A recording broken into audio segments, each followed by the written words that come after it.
विद्यार्थ्यांनी निरंतर शिक्षण घेताना एकच ध्येय ठेवायला हवं,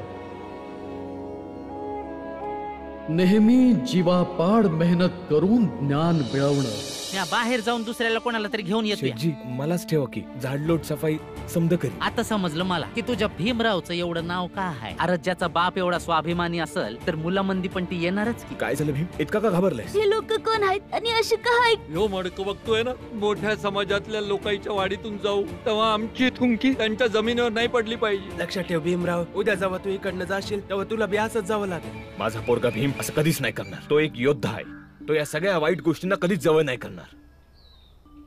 अगं वहिनी, कुठे गेली होतीस? लय उशीर केलास. ते डॉक्टरनं फिरायला सांगितलं होतं तर मी फिरून आली. काळजी वाटत होती. तू जेवली नसशील ना, औषध बी घ्यायचंय. चल जेवून औषध घे. अरे अरे अरे, सावकाश सावकाश जरा. बस झाली. ही पोरं बी ना.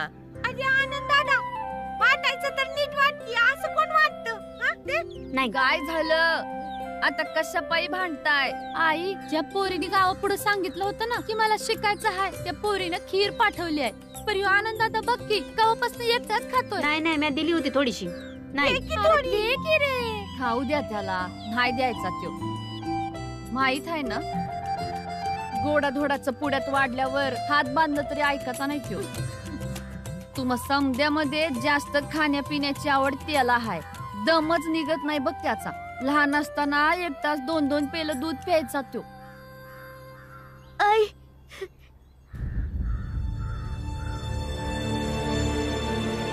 काय झालं?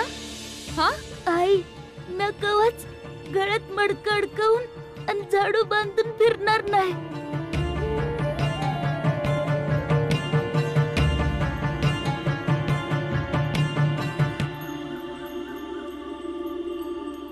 या वंगाळ रीतीबद्दल बी कळलं का याला?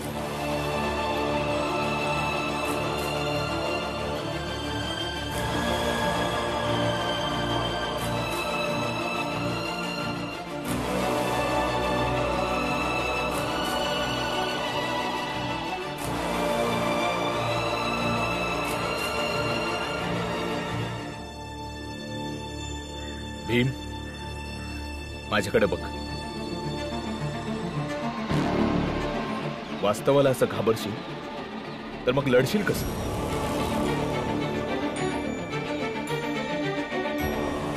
साफ साफ गोष्ट ही आहे की तुझे बघितलंस तसंच आपल्या जातीच्या बहुतेक लोकांनी जगावं लागतं.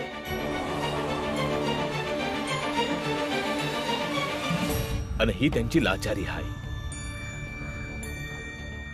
त्यामुळं त्यांना घाबरू नकोस. ही प्रथा आपल्या समाजावर थोपवलेली एक शिक्षा आहे. कुणास ठाऊक ही कधीपासून चालत आली आहे. आणि या प्रथेला अशाच प्रकारे घाबरण्यापेक्षा आपल्यासारख्या विचार करणाऱ्या लोकांनी जोड. अशा प्रथेच्या विरोधात बंड करायची खटपट कर.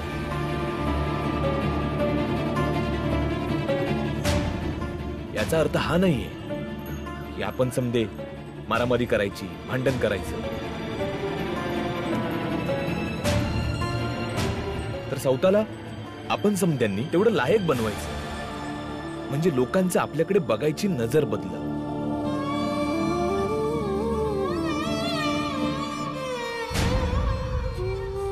आणि भीम, आपल्या समाजातला एक बी माणूस समद्या जगात त्या वाटेवर फिरताना दिसला तर आपली ही लढाई अपुरी राहील.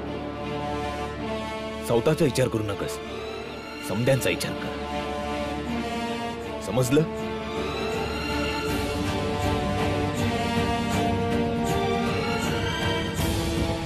समजलं?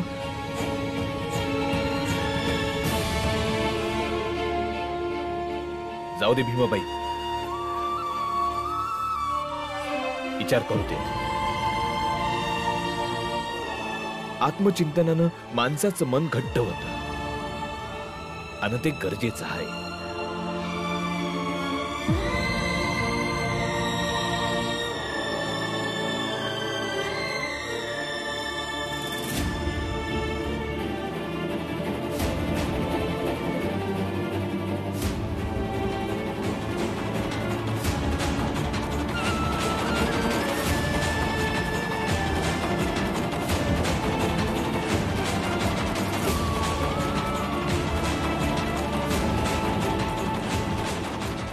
आमच्या जागे तू किंवा तुझ्या बाबाला त्या वरच्या जातीच्या गल्लीतनं जायचं झालं तर तुम्हाला बी असंच जावं लागेल.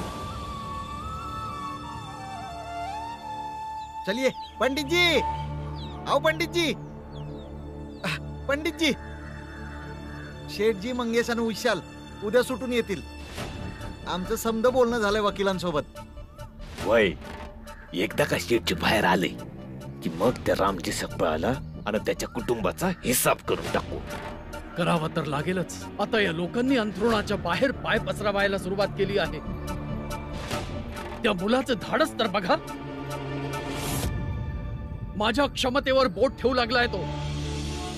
वय बघितलं ना त्या दिवशी, ज्या दिवशी आपण भिंत पाडायला गेलतो, कशी त्यानं गुरुजींची बोलतीच बंद केलती. अरे त्या दिवशी मी फौजदारामुळे गप्प बसलो होतो, नाहीतर त्याच दिवशी मी त्यांचा सर्वनाश केला असता. गुरुजी त्या दिवस तर नव्हती, पण आज संधी हाय. ऐकण्यात आलं आहे की भीमरावने आपल्या काही जातवाल्यांना गळ्यात मडकं आणि कमऱ्यात झाडू बांधून मोठ्या जातीच्या गल्लीतून जाताना पाहिलंय. आणि माहितीये का, त्यांना बघून त्यो तिथून पळून गेला. हा तर एक शुभ संकेतच म्हणायचा की तो धाडसी मुलगा घाबरतो देखील. येऊ द्या शेठजीला, मग असे काही डाव रचू की घाबरल्याने त्याची बोबडी वळेल.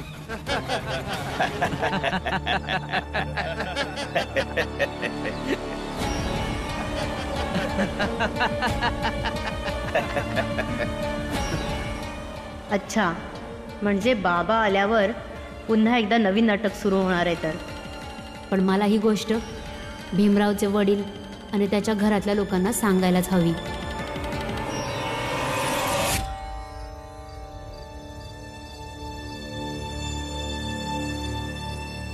भीम, विचार सोड आणि जेवायला ये ना. म्या जाऊन घेऊन येते. ताई, मी भरवीन त्याला, तो नाही येणार. बर बाई. आत्या, ध्रुवचं जेवण काढून दे, मी त्याला देऊन येतो. चला, लय झाला अभ्यास, जेवाय चला. चल बाळा. भीम, मी आलोय रे. आत्या, ते बघ ध्रुव बी आला, लवकर दे. वय देते रे बाबा. हा थांबा जरा. आनंद. हा ध्रुव, तुझा डब्बा भरलाय, बस मी आणतच होतो. हे घे, दे, मी घेऊन जातो.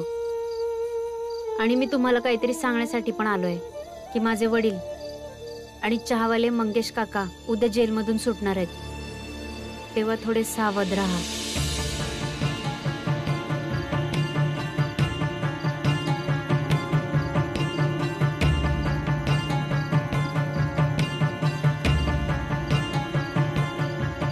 बराबर आहे त्याचं.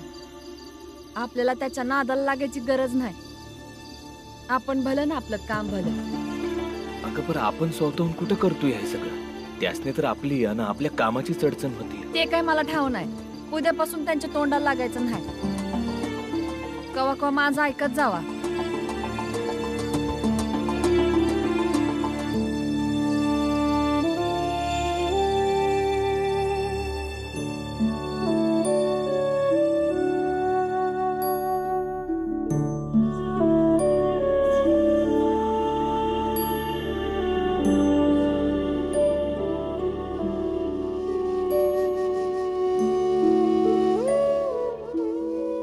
भीम, आज मी शाळेत नाही येणार आहे. माझं पोट बिघडले.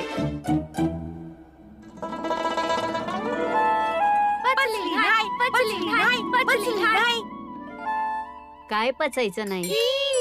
अजून खा ना आमच्या वाटणीची बी. खाणार, तुमच्या वाटणीची बी खीर खाणार. भलेही पोट बिघडू दे. असं केवढं बिघडतंय बघून घेईन. ते थोडे वेळ नंतर कळेल. भीमरावानं आम्ही तर शर्यत जिंकली. आता तुझी पाळी आहे शर्यतीत पळायची. लोटा घेऊन.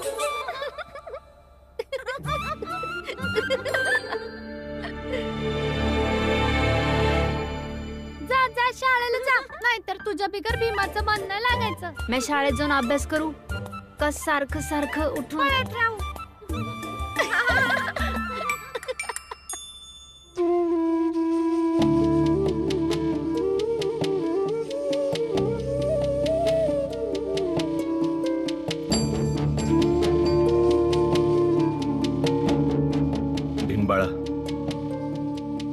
आज म्या तुला शाळेला सोडतो. चल. आणि आनंद, तू घरीच थांब.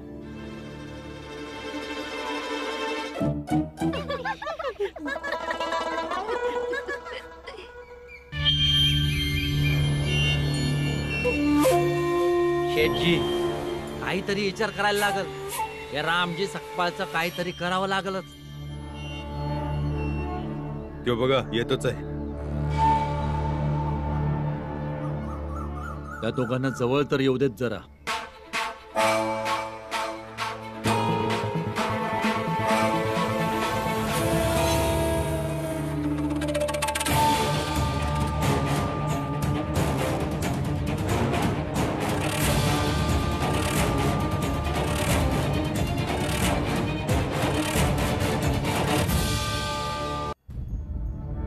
हे काय चाललंय?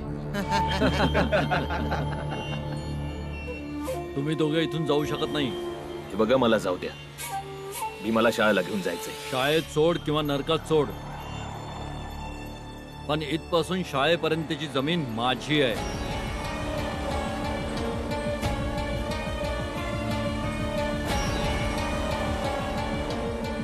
आणि जर का इथून शाळेला जायचे असेल तर गळ्यात मडकं आणि कमरेला झाडू बांधा.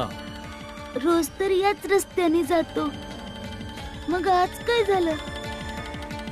आमासनी बुद्धी आली, आमासनी अक्कल आली. तुम्हा दोघांमुळं हे जमीन अशुद्ध झाली. यात काय बी पिकणं झालंय. जमिनीला शुद्ध करावं लागल आणि तुम्ही तिला अशुद्ध करायला नग म्हणून लक्ष द्यायला लागल. रामजी सकपाळ, आता तू काय ते ठरव. आपल्या पोराला घेऊन परत घरी जायचं का आम्ही जे सांगितलं ते बांधून आपल्या पोरा संग शेतातनं चालत शाळेत जायचं?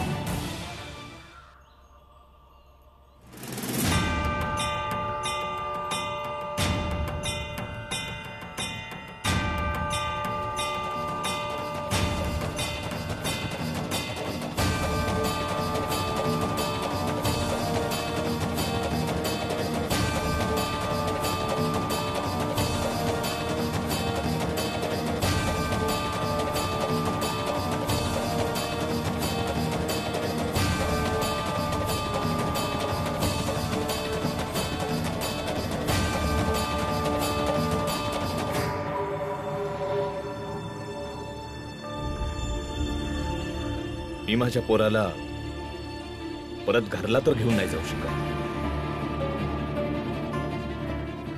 जे काय होईल ते. माझा पोरगा शाळेला जाणार. तुम्हाला लोकांना वाटतंय ना की मी हे बांधावं, तर बांधीन म्या.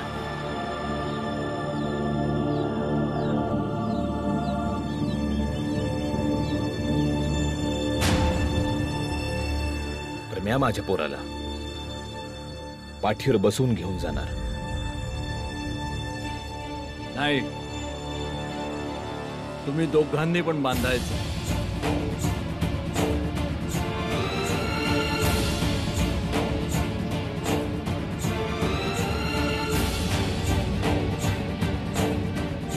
चला बांधा. नाही बाबा, बांधू नका, नका बांधू बाबा. अरे बांधणार कसं नाही, बांधल्या बिगर आम्ही इथनं जाऊच देणार नाही तुम्हासनी.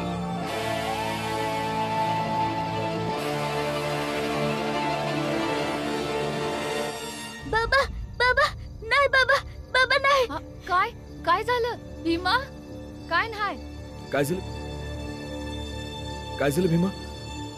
का ओरडतो असा? बोल ना.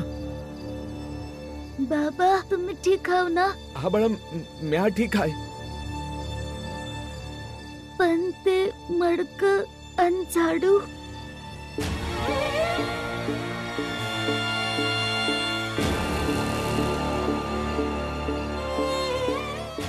भीम, तुला काहीतरी वाईट सपान पडला असेल. चल झोप बघू. ए भीमा, बाबा ठीक आहेत रे? बाळा झोप आता, तुला काय बी झालं नाही. झोप. झोप.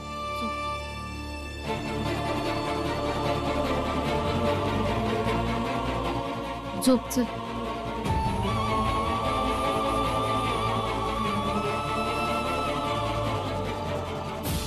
भीमानं त्या घटनेचा धसका घेतलेला दिसतोय. त्यानं नक्कीच त्या स्वप्नात बघितलं असेल की मी गळ्यात मडकं बांधून फिरतोय, म्हणून असं दचकून उठला असतं. पण या गोष्टीवर मी भीमाशी काहीच बोलणार नाही. ताई केस लय खराब झाल्यात बघा. वय वहिनी रिठ्यान धुतलं की होतील बरे. आनंदादा तुला बाडी केलीस? नाही, मला बडी नाही केली. 4 पडलं म्हणून 4 चालवलं. नाही नाही 3 नाही पडलं होतं, 4 आलं होतं. मी कामावर जातोय, तुम्ही घरातच थांबा. समजे खेळा खेळा. 3 पडले होते. वाचा, लिहा, अभ्यास करा. 4 पडलं होतं. नाही 4 पडलं होतं. 4 पडलं होतं. नाही 4 4 4 आलं होतं. 4 होतं.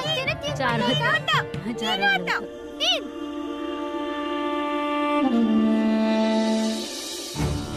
बाबा असं काय बी करणार नाही, जसं मी स्वप्नात बघितलं होतं.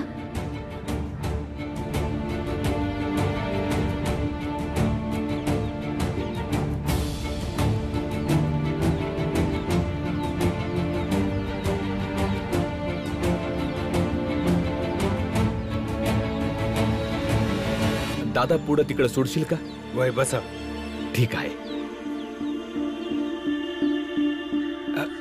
ऐक चला.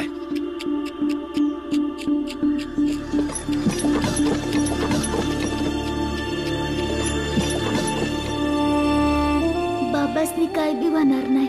मी आता घरला जातो. भीम,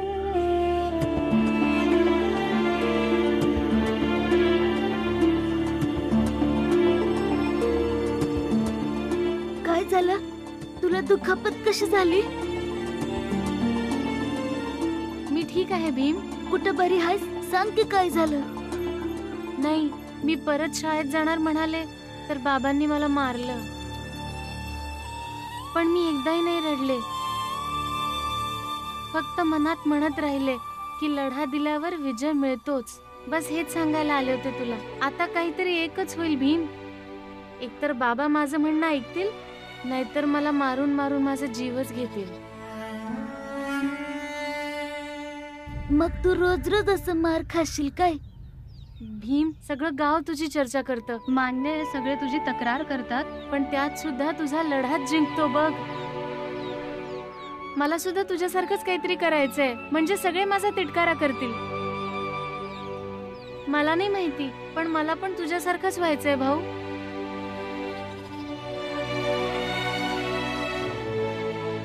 तू मला भाऊ म्हणलीस? हो, कारण मी तुला माझा भाऊ मानते. पण माझ्या जातीत आणि तुझ्या जातीत नातं नाही बनू शकत. तुला ठाव आहे ना?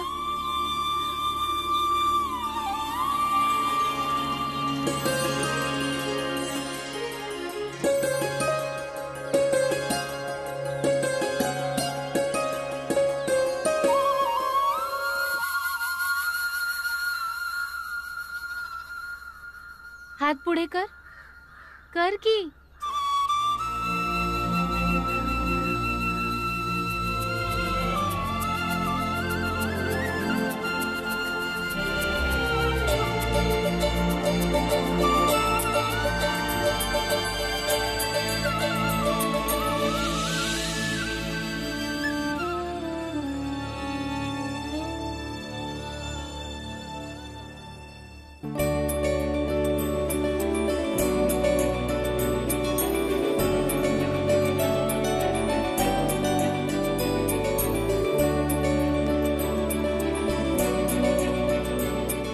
कसलीच जात धर्म नाही मानत.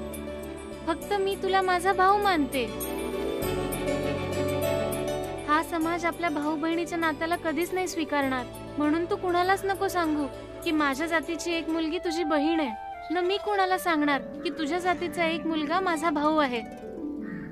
पण आपण नेहमीच भाऊ बहीण म्हणून राहायचं.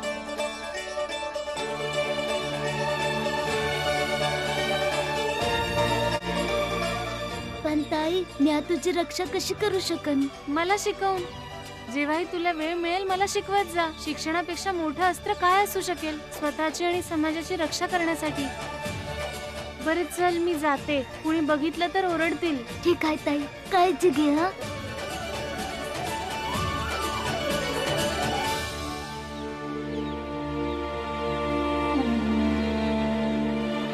मी कसलीच जात धर्म नाही मानत. फक्त मी तुला माझा भाऊ मानते. हा समाज आपल्या भाऊ बहिणीच्या नात्याला कधीच नाही स्वीकारणार. म्हणून तू कुणालाच नको सांगू की माझ्या जातीची एक मुलगी तुझी बहीण आहे. न मी कुणाला सांगणार की तुझ्या जातीचा एक मुलगा माझा भाऊ आहे. पण आपण नेहमीच भाऊ बहीण म्हणून राहायचं.